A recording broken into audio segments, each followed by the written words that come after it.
all of us there in the NEC have our smallanyana skeletons, and we don't want to take out all skeletons out, because there will be, or hell will break loose. I'm here this morning in order to speak to you about the policing issues that are happening in KZN as well as in the Republic of South Africa. So I'm presenting this briefing to the citizens of this province, and by extension, the inhabitants of the Republic of South Africa, specifically about the work of the political killings task team. It's been spoken about a lot, I'm sure you know that. Let me give a bit of a background about this political killings task team. In 2018, the President of the Republic, His Excellency President Ramaphosa, established the Interministerial Committee, which we refer to as IMC, which consists of the Ministers of Police, the Minister of State Security, the Minister of Defense, the Minister of Justice and Correctional Services, and Correctional Development. These ministers were given a task by the President to ensure that they deal with matters of security nature that affect political leadership in this province. You will recall that the minister had visited the family of the late Musawenkosi Qashana Mchunu in Plesisle in Pietermaritzburg in May 2018. It was then where this IMC was established by the President. So it is a committee of ministers, not a police-directed operation, but a committee that involves different departments. The IMC at the time met and listened to the investigation report that was presented, the so-called political task team that was established before them. And the observation, amongst others, was that the task team was working in silos. It was compromised, and that it did not have any investigation as well as a prosecutorial plan or strategy. As a result, there was a little or no progress in the investigation and prosecution of these cases. A decision was therefore taken by the IMC to establish a national integrated multidisciplinary task team, which consists of the South African Police Service, the National Prosecuting Authority, NPA, supported by both state security as well as correctional services, which commenced its work in July of 2018 to implement the now tried and tested analysis-led and prosecution-driven investigation strategy. As a result of the excellent performance, the political killings task team has been assigned in another presidential intervention project. I can name the few: the killing of the traditional leaders in the province of KwaZulu-Natal, as well as the murders that happened in the University of Fort Hare in the Eastern Cape. Since the establishment of this political killings task team in July 2018, the team has been investigating a total of 612 case dockets.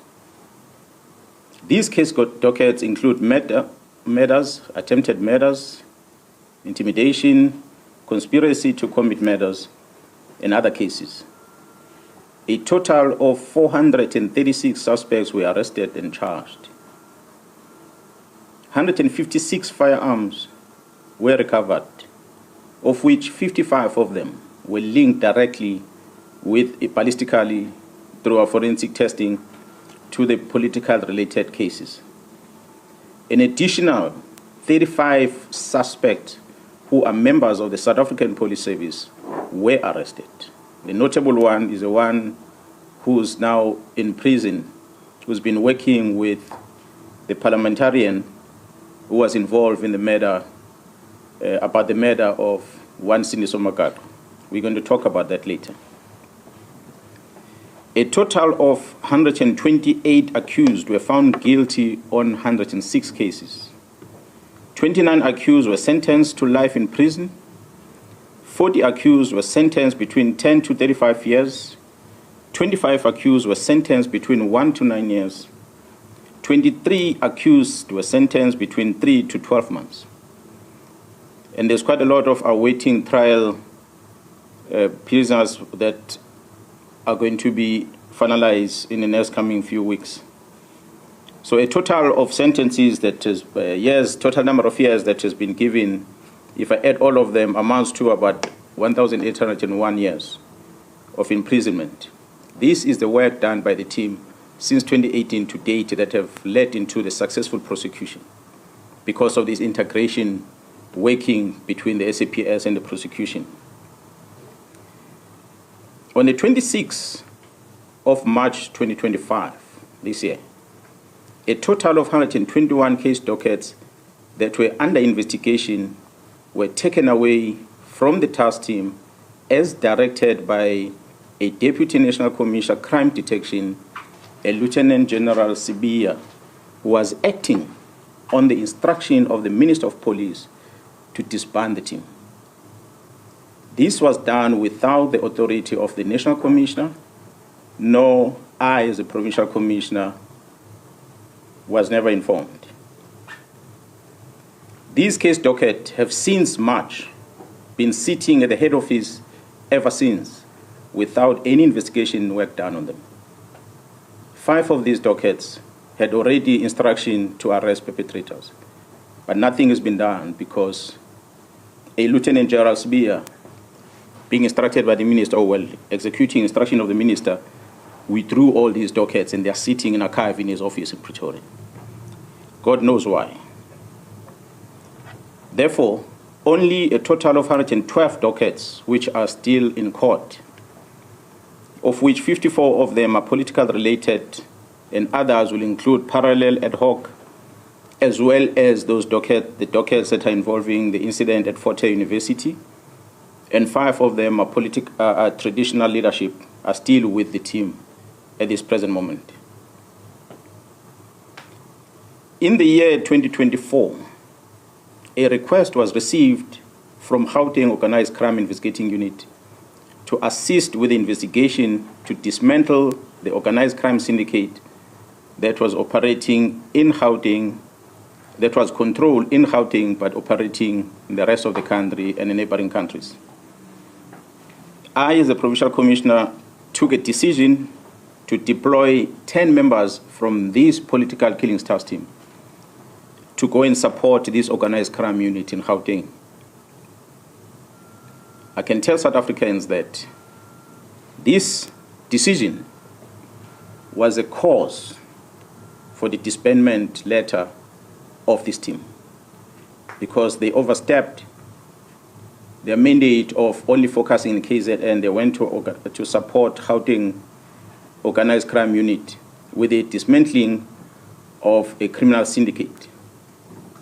And I can confirm before the South Africans today that the investigation which these members were involved with in Gauteng has unmasked the syndicate. And this syndicate involves, amongst others, politicians who are currently serving in Parliament. The law enforcement officers include the members of the South African Police Service, the Metro Police, and correctional services. They include prosecutors in Gauteng province, the judiciary, and all these are controlled by the drug cartel as well as business people in that province of Gauteng. This act, of course, undermines the criminal justice system in this country. I think the straw that broke the camel's back is the disbandment of the political killings task team. In his media briefing, Mkwanazi linked the Minister of Police, Senzo Mchunu, to have been the one who gave orders to disband the task team. And he alleged that the minister has relationships with criminal syndicates. Actually, he insinuated that.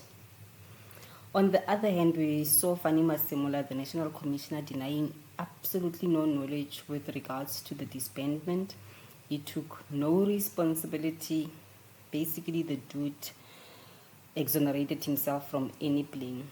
He claimed to have no knowledge of the decision that was made. And then the other question, General, what is the status of the political killings task team? Did the National Commissioner authorize the closure of the units?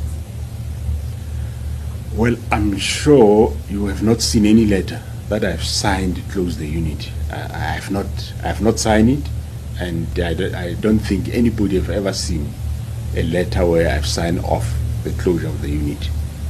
This political killing task team was established in July 2018.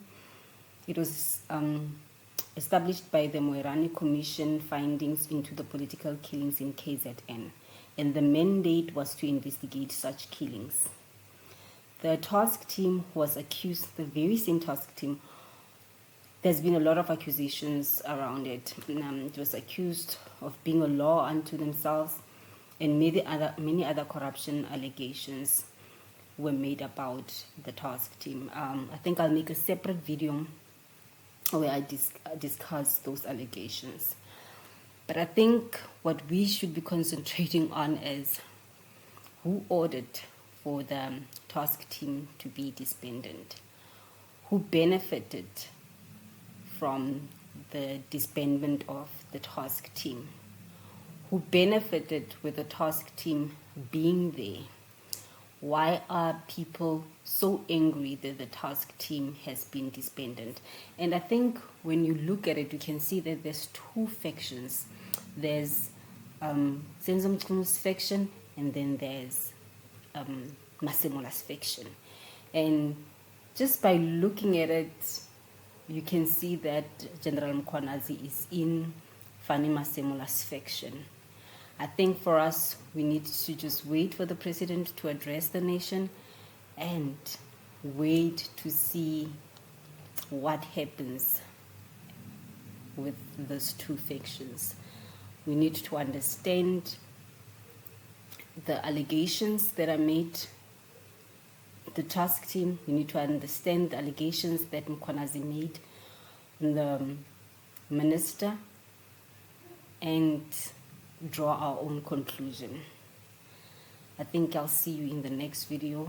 In the comment section, please share your thoughts down in the comment section. Don't forget to like, share, and subscribe to the video. Bye.